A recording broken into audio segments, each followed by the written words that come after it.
After years of hoping, A Hat in Time is finally out on a Nintendo console. But was it worth the wait? I'm Enigma, let's kick it.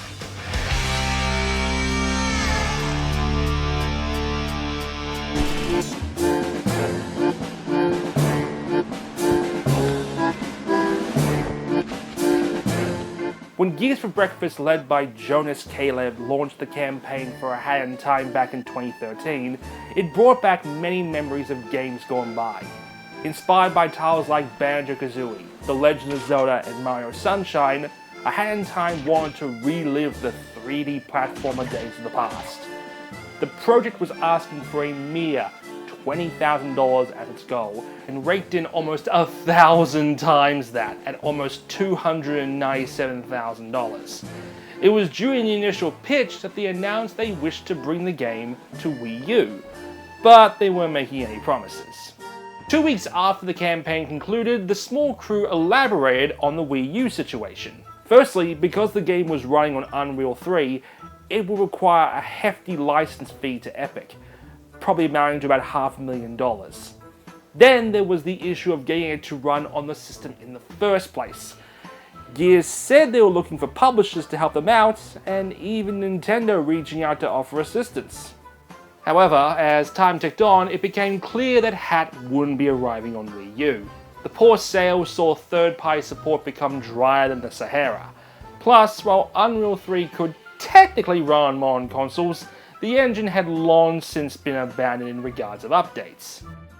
2 years after they launched their campaign, they actually showcased how A Hat in Time would run on the system, and it was clear that bringing the game to the Wii U would require extensive work. Eventually, the Wii U would be discontinued in 2017, just 5 years after its launch, and made way for the next system in the Switch. A Hat in Time would also see release later that same year, and not just on PC, but with thanks to Humble Bundle, would also see release on PS4 and Xbox One. This would of course lead to requests to see the game on Nintendo's brand new console. However, Gears for Breakfast had made it absolutely, definitely, abundantly clear that Hat in Time would never, ever, ever see release on Nintendo Switch. Introducing A Hat in Time for the Nintendo Switch. During Gamescom 2018, alongside the announcement for the Seal the Deal DLC, it was announced that the game would finally be arriving on Nintendo Switch. Eventually. That eventually would be the 18th of October, with a physical release a few weeks later. It would have been the same day, but production issues pushed that back. Now, I know I could have done this video a few weeks ago, but I haven't waited this long to miss out on the physical release. What's even better is I can even use the GameCube controller adapter directly on my Switch and play this game like Mario Sunshine! God, I'm such a fucking fanboy. It's obvious from first glance that bringing this game to the Switch was no easy task, with the game running at a fairly low quality in comparison to even other games on Switch.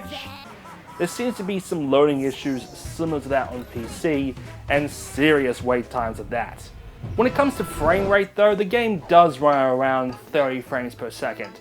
It would have been nice to see the game receive some optimization to hopefully run better. But even with the downgraded graphics, sacrifices still had to be made. Compared to other versions, the Switch had to ditch elements like grass details and such.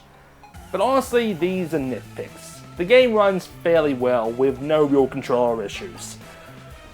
Well, except one. Sadly, the dream of using my OG GameCube controller came to an abrupt end.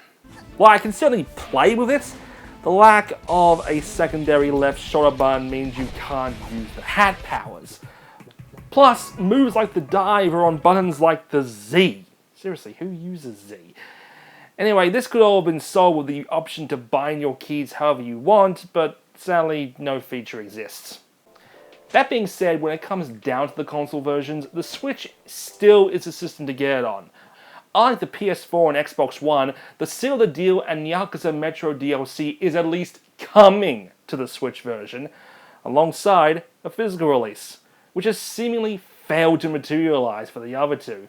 Even just a limited run release on PS4. It's been over 6 years now since A Hat in Time first arrived on Kickstarter, and despite the smaller budget than other campaigns, was still able to give us one of the best crowdfunded games I've personally ever played.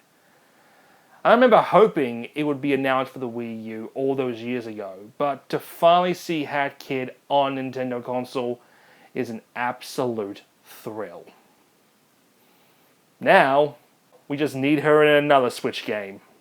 Speaking of Switch, Bloodstained were finally able to release the long-awaited patch to fix many of the issues that have affected the Switch version since its launch. Or at least that's what they said. See, while things like input lag have definitely been fixed up, there still seems to be a real issue of loading times, especially in regards to room transitions.